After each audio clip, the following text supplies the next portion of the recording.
For 33 years, one man said nothing. He had stood inches from the body of the most famous entertainer on earth, worked on him for hours with his own hands, and then he simply closed a box, put it in storage, and walked away without a word. No interviews, no book deal, no confession.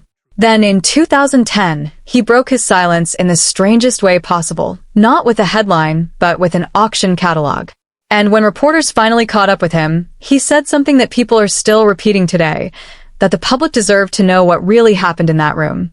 So what did he mean? What actually happened behind the closed doors of the funeral home the night Elvis Presley died? Let's go back to the beginning, because to understand what that embalmer saw, you first have to understand the man he was looking at. On the afternoon of August 16, 1977, Elvis Presley was found unresponsive on the bathroom floor of his Graceland mansion. He was 42 years old. Just hours earlier, by most accounts from people who were with him that night, he had seemed completely normal. He had played racquetball with his cousin, sat down at the piano, and sung gospel songs with friends before finally heading upstairs.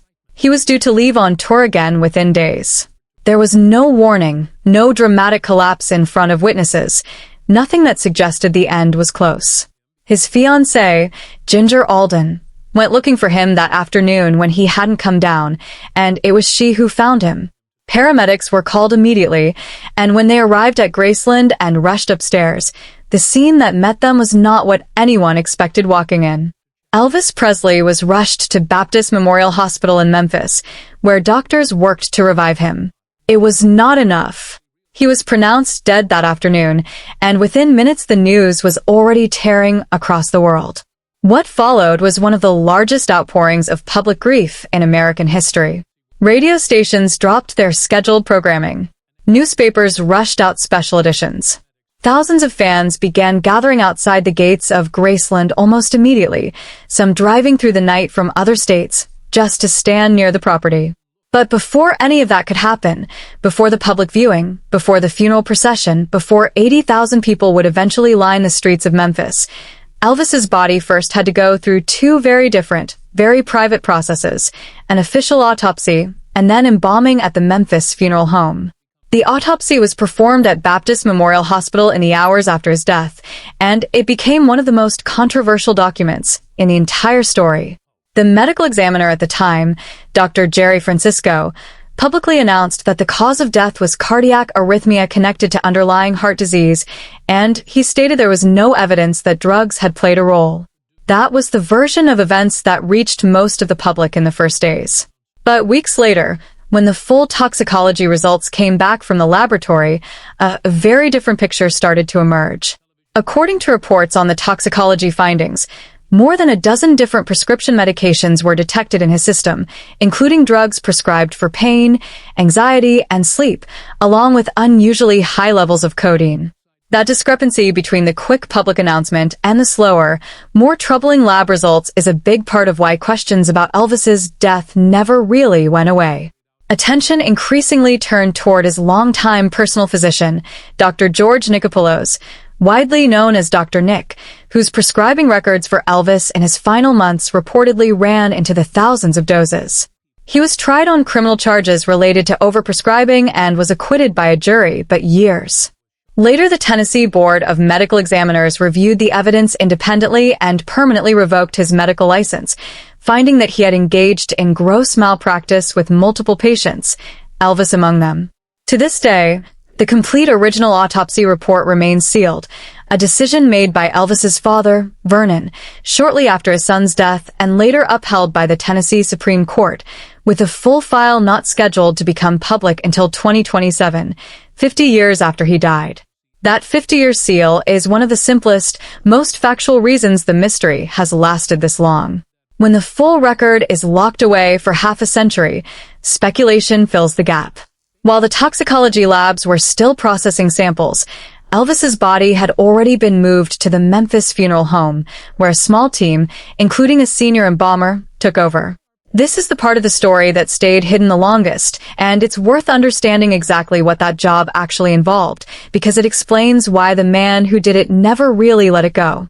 Embalming a body that has been through the kind of physical stress Elvis's system had endured over his final years is difficult, technical work. It involves replacing bodily fluids with preserving solution, and then hours of careful cosmetic restoration, correcting skin tone, reducing swelling and discoloration, and rebuilding a natural, peaceful appearance for a public viewing. Reports on the case describe extensive work on Elvis's hair and face in particular. His hair, which had been dyed jet black for years as part of his public image, had reportedly started going gray, and the embalming team recolored and styled it the way millions of fans knew it. There is also a detail that speaks to just how chaotic the hours right after his death were. At some point at the hospital, his original identification tag reportedly went missing, allegedly taken by someone as a memento in the confusion, and a replacement tag, marked simply John Doe, had to be attached before his body could even be received at the funeral home. Think about that for a second. One of the most recognized faces on the planet, and for a brief window, his own body was tagged as an unidentified stranger. By the time the embalming team finished, they had spent hours working to prepare Elvis for what they knew would be an extraordinary event, a private family viewing first, and then a public one that would draw tens of thousands of people through Graceland in a single day. And that's exactly what happened. On August 17th, Elvis was returned to Graceland, dressed in a white suit with a light blue shirt, and placed in a copper casket in the front hall beneath the mansion's chandelier for public viewing. More than 30,000 people filed past that day in brutal Memphis heat, some having traveled through the night to be there. Photographs were officially forbidden out of respect for the family's wishes, but that rule didn't hold. A tabloid managed to get a hidden camera past security and published a photo of Elvis in his casket, a photograph that went on to become one of the best-selling tabloid covers in American publishing history, and one that deeply upset the Presley family. Among the quieter, more human moments of that day was Elvis's 9-year-old daughter, Lisa Marie, approaching the casket and asking if she could place a small bracelet on her father's wrist. She was allowed to. It's a small detail, but it's one of the few completely unambiguous, verified human moments in a day otherwise remembered mostly for its scale and its chaos. The funeral itself took place the next day, August 18th, a relatively modest service held in Graceland's living room, attended by family, close friends, and a handful of fellow entertainers. Afterward, the funeral procession moved through the streets of Memphis, and an estimated 80,000 people lined the route to watch it pass. Elvis was laid to rest that day beside his mother, Gladys, in a private mausoleum at Forest Hill Cemetery, not at Graceland, which is where most people today assume he is always rested. That first burial site didn't last long. Only weeks later, police arrested several men accused of plotting to break into the mausoleum, reportedly to steal the body and demand a ransom for its return. Whatever the full truth of that plot, the Presley family took it seriously enough to act immediately. In October of 1977, both Elvis and his mother's remains were quietly moved to the meditation garden on the grounds of Graceland, the same spot where visitors pay their respects today and where other family members, including his father Vernon, his grandmother, his grandson Benjamin, and eventually his daughter Lisa Marie herself, would later be laid to rest alongside him. So, where does the embalmer fit into all of this, and why did his story only surface decades later? After finishing his work that night in 1977, instead of disposing of the tools and materials he'd used, he quietly kept several of them: rubber gloves, forceps, a comb, lip brushes, arterial tubes, aneurysm hooks, along with paperwork from the case and that replacement John Doe tag. He packed it all away and, according to later reporting, said nothing publicly about any of it for over 3 decades. Then, in 2010, he resurfaced, not with an interview or a memoir, but by quietly attempting to sell the entire collection through a Chicago auction house. The story broke fast. The Memphis funeral home objected, arguing the items belonged to them and had never been his to sell, and the auction was pulled before it could go through. In the middle of that brief burst of attention, the embalmer, who chose to remain anonymous throughout the process, reportedly made a short comment suggesting that people deserved to know what he had witnessed while preparing Elvis's body. He never elaborated. He didn't publish an account, didn't sit for a full interview explaining what he meant, and then went right back to staying out of the public eye. That single, vague statement is really the entire foundation of the secret that videos like this one are often built around. And it's worth being honest about that. There's no leaked report, no smoking gun photograph, no detailed testimony from him laying out some hidden truth. What we actually have is a man who spent a single night doing an unusually difficult job on an unusually famous body, kept the tools as if they were relics, stayed quiet for 33 years, and then said just enough to keep people wondering without ever finishing the sentence. That's arguably the most honest way to understand this entire story. It isn't one clean secret waiting to be unlocked. It's a pileup of small, real, documented strangeness.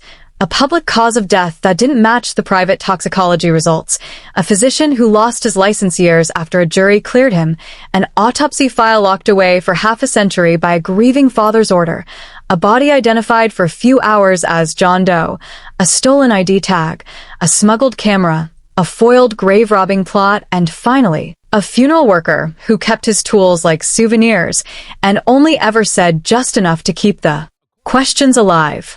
None of those individual facts are secret. They're documented, reported, and part of the public record.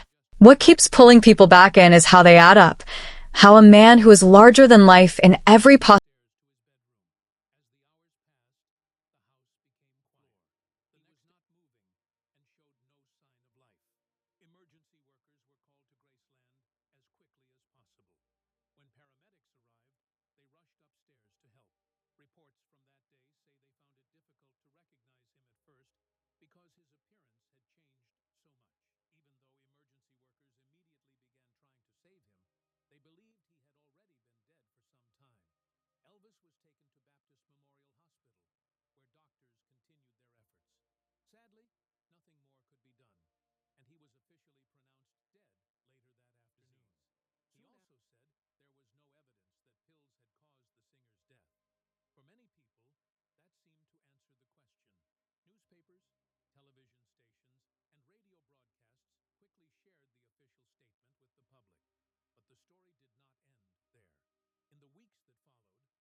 Special funeral makeup were applied to give the skin a more natural appearance.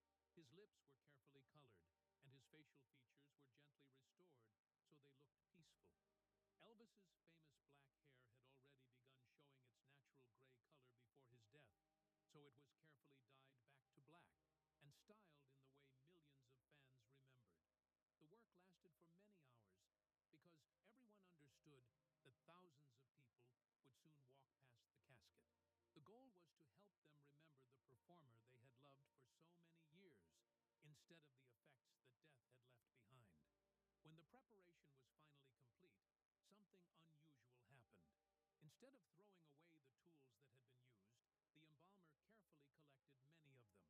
Reports say he kept the rubber gloves, forceps, lip brushes, arterial tubes, hooks, paperwork connected to the case, and even a replacement identification tag marked John Doe. The original hospital identification tag had reportedly disappeared after a fan allegedly removed it from the body. A replacement tag had to be attached before the funeral home received Elvis. Rather than writing a book or giving long television interviews, he tried to sell the collection through a Chicago auction house. Before the sale could happen, the funeral home objected, saying the items belonged to them. The auction was stopped and the collection was returned. Before disappearing from public view again, the embalmer made one short statement. He reportedly said that people deserve to know the truth about what happened inside the preparation room that night. He did not explain what he meant, and he never gave further details. Because of that, many people wondered whether he was speaking about the difficult condition of Elvis's body or simply about the emotional experience of preparing such a famous person for burials. Sadly, the day also ended in tragedy when a drunk driver struck several mourners gathered along the roadside, assassinating two young people. Only days after the burial, another unexpected event added to the mystery. Police arrested